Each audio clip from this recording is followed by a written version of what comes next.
పెండ వీరన్న, మాది అల్లూరు జిల్లా.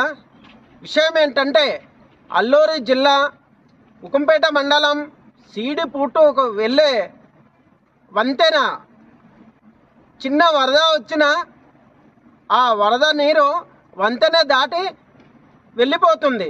దీనికే మా అల్లూరు జిల్లాకు సంబంధించినటువంటి అధికారి వారి యంత్రాంగానికి ఎన్నిసార్లు కంప్లీట్ చేసినా చేస్తాము అంటున్నారు, చేయట్లేదు. దీనివల్ల వర్షాకాలం ప్రత్యేకంగా ప్రమాదాలు అయ్యే సూచనలు చాలా ఎక్కువగా ఉంది. కావున మన కూటమి ప్రభుత్వం ఈ చీడిపుట్టు గ్రామానికి వెళ్ళే వంతెన విషయం దృష్టిలో ఉంచుకొని వెంటనే ఈ కొత్త వంతెన నిర్మించుటకు మన ప్రభుత్వం సహకరిస్తుందని మన చీడిపుట్టు గ్రామస్తులు తరపున మా యొక్క విజ్ఞప్తి. ఇప్పుడు చీడిపుట్టు గ్రామస్తులు ఇదే వంతెన మీదుగా ప్రయాణం చేస్తున్నారా లేక వేరే దారి ఏమైనా ఉందా వాళ్ళకి? ఇదే వంతెన.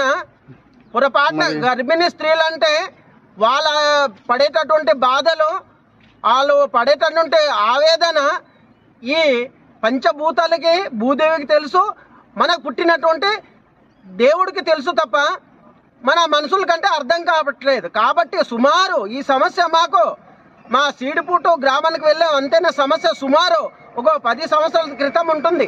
ఈ 10 సంవత్సరాల నుంచి కూడా ఇక్కడ ఈ సమస్య ఉందని మాకు సంబంధించినటువంటి అధికారుల వారికి మేము సంప్రదించినా చేస్తామంటారు, చేయరు. కాబట్టి నా విజ్ఞప్తి ఏంటంటే ఈ కూటమి ప్రభుత్వం వెంటనే ఈ చీడిపుట్టుకు వెళ్ళే వంతెన సమస్య మీరు వెంటనే మాకు పరిష్కరించాలనే మన కూటమి ప్రభుత్వానికి మా చీడిపుట్టు గ్రామస్తుల తరపున మా యొక్క విజ్ఞప్తి.